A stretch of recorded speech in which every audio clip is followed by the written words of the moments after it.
Hello to all you families out there who are facing possibly the hardest time with your furry person that you love and adore. It's a very difficult time to work out what to do and when is the right time to do it.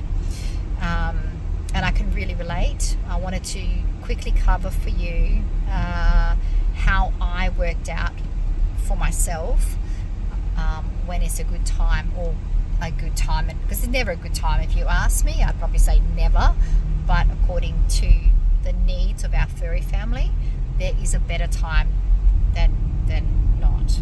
So please take my information that I'm going to give you now as the world according to Anne, based on my own experience with my Kimmy boy, where I really wish that I had done a better job for him. I was wanting to make it the perfect time for him. He was my baby when I was pregnant with my first baby, and he was my little Burmese cat.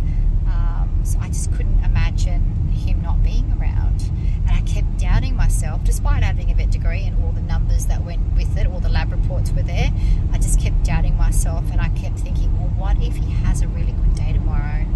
What if I'm wrong? And is this even my decision to make? But the quote that I heard too late for my Kimmy boy to take advantage of was that in these situations it's better to be a week early than a day late.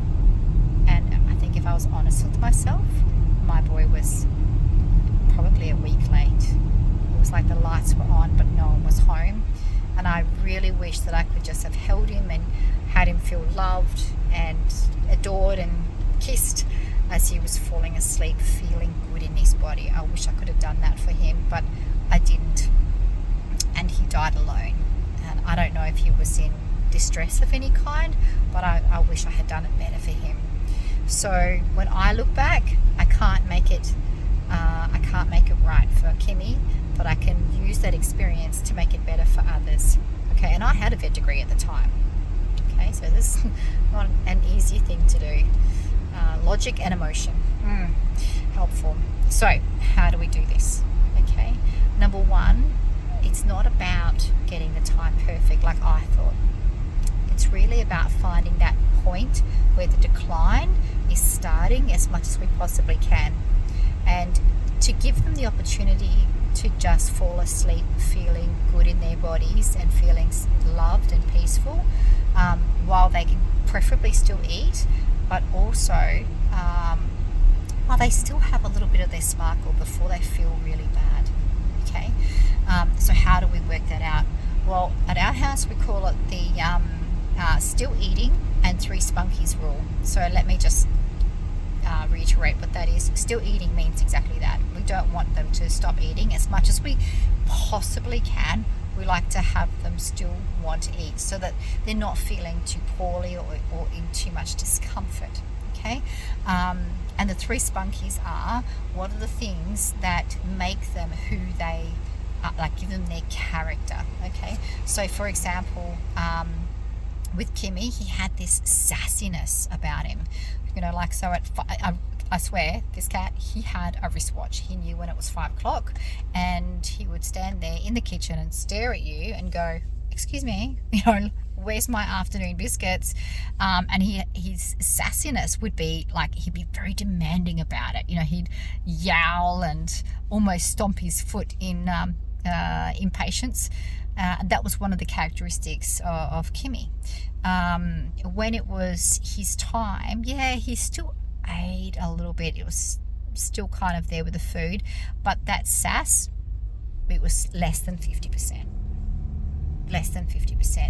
Okay, so you want to look at your dear one and like, what are their 3 characteristics? Like, if you saw another furry person like them doing those characteristics, you'd be like, oh, that's just like my baby, just like them. And when you have a look at those characteristics, ask yourself, is this below 50% of the normal exuberance, or is it above 50%? So when you've got those 3 behaviors and you're kind of looking at whether they're below or above 50%, now ask yourself this question.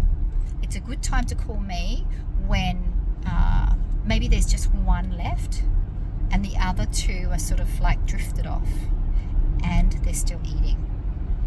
Or maybe all of them are still there, those behaviours, they're all still there, but they're at below 50% of their usual kind of exuberance. Okay, so that's and still eating. That's a good time to call me, and you want to be making some kind of a booking in the next few days to a week. And feel free, there's always discrepancy, so feel free you can always chat so we can make sure it is the right time. I was just going to say something. Don't you love that? I think the big thing to know is that you will not be comfortable making this decision, of course, but there'll still be some, if it's the right time, there'll still be a little bit of doubt for you, because you'll still see a bit of sparkle. That sparkle hasn't gone. You still see moments of sparkle, and that's a good thing. You know, it's a good thing when you can see that the decline is going, like it's really going down, but you still see those little pockets of sparkle that give you doubt. That is a good time for them, because you know there's still some comfort there, but it is going, you know, in that direction. If you can do it at that time, it really does make a big difference to how you look back on this entire experience. So when you look back on this experience with your furry person, you're always going to be dissecting yourself. That's just what people do when they care. I can really relate. I got a vet degree because of that. I thought if I just had a vet degree, I could get it right. Yeah, no. So you're not alone on that. Now, when you look back, you want to be asking yourself, did all the decisions that I make, were they for them or were they for me? I have found that I personally feel the most pain when I look back, and I think, I did that for me. I didn't do that for my little one. You know, I couldn't let go. So you want to have a memory where you can look back and think, geez, that was the hardest thing I've ever done. But I did it with love. I did my very best to make sure that their experience in their dear little bodies was as the best experience that it could be. And I did it for them. They have looked after me all this time that we've been together, and now it's time for me to look after my little furry person, and in some cases my very large furry person, or fluffy person, or feathered person. You know what I mean? Alright, I'm so grateful for families like you who care as much as you do, and